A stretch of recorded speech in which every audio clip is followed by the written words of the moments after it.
Assalamualaikum warahmatullahi wabarakatuh. Saya Muhammad Sirajuddin Siswadi Putra bin Muhammad Syed, penceramah khusus haji tanah air tabung haji Malaysia. Terlebih dahulu, marilah kita sama-sama melaungkan lafaz talbiyah.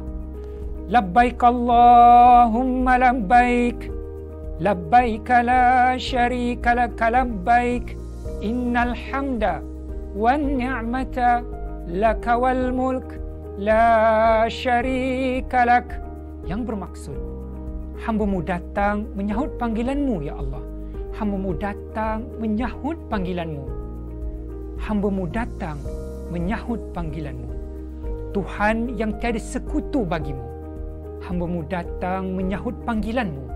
Sesungguhnya segala puji dan nikmat dan kerajaan adalah kepunyaan-Mu, tiada sekutu bagimu.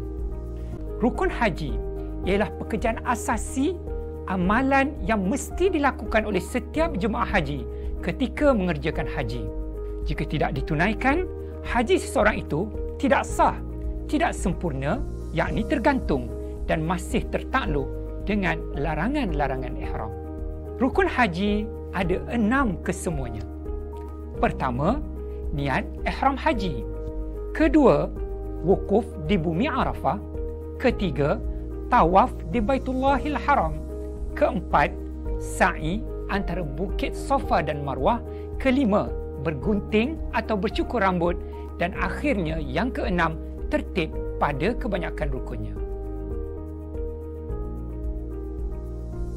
Rukun haji yang pertama, niat ihram haji. Syaratnya mesti di dalam hati. Dan di dalam mazhab Imam Syafi'i, sunat ia dilafazkan. Terdapat 2 persoalan berkaitan dengan niat. Pertama, bilakah jemaah haji boleh berniat ihram haji? Jemaah haji boleh berniat ihram haji bermula daripada 1 Syawal hingga seketika sebelum terbit fajar hari yang ke-10 Zulhijjah. Ini yang dinamakan bulan-bulan haji. Sebagaimana firman Allah Subhanahu wa taala, a'udzubillahi minasyaitonir rajim, al-hajju ashhurum ma'lumat, sesungguhnya bulan-bulan haji itu adalah seperti yang termaklum. Sekiranya jemaah berniat di luar bulan-bulan haji seperti di bulan Muharram sebagai contoh, maka hajinya tidak sah. Sebaliknya, ihram itu akan berubah secara automatik menjadi ihram umrah.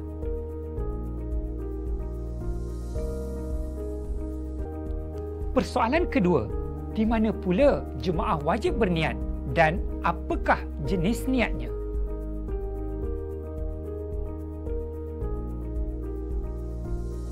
Niat ihram yang dilakukan oleh jemaah semasa berada di lokasi atau miqat makani yang ditentukan bergantung kepada cara mengerjakan haji.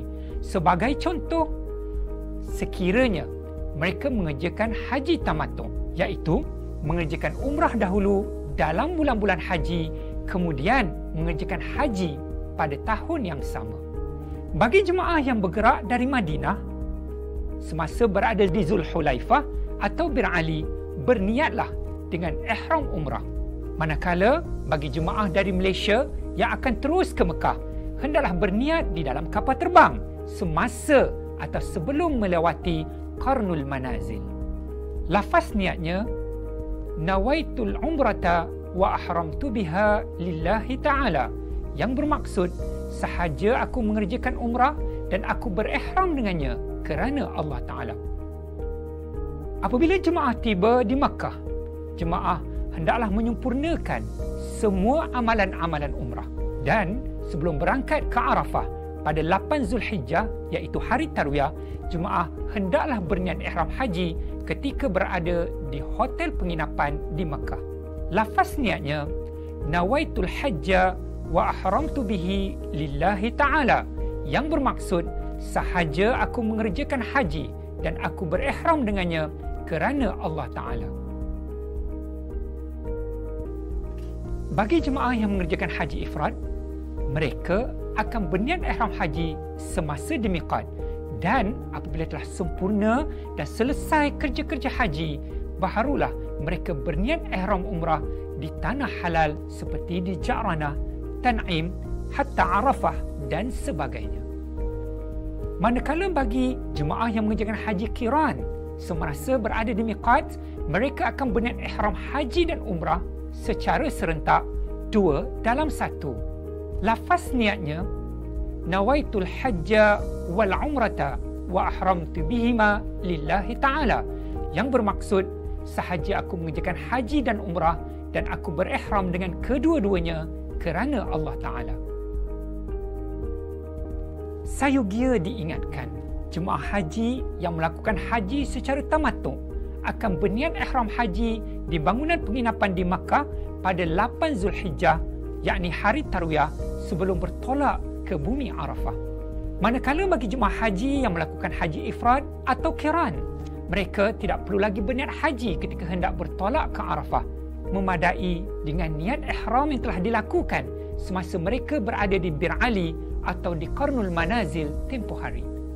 Pastikan jemaah telah memakai pakaian ihram sebelum berniat, dan setelah berniat mereka wajib menjauhi segala larangan-larangan ihram sehingga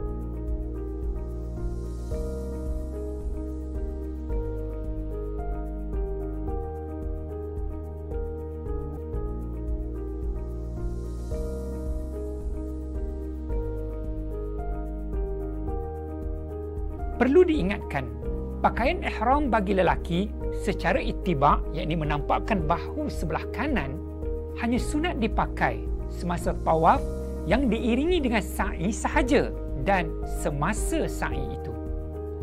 Tidak disunatkan berittiba' semasa berada di lokasi lain seperti stesen berlepas dan sebagainya.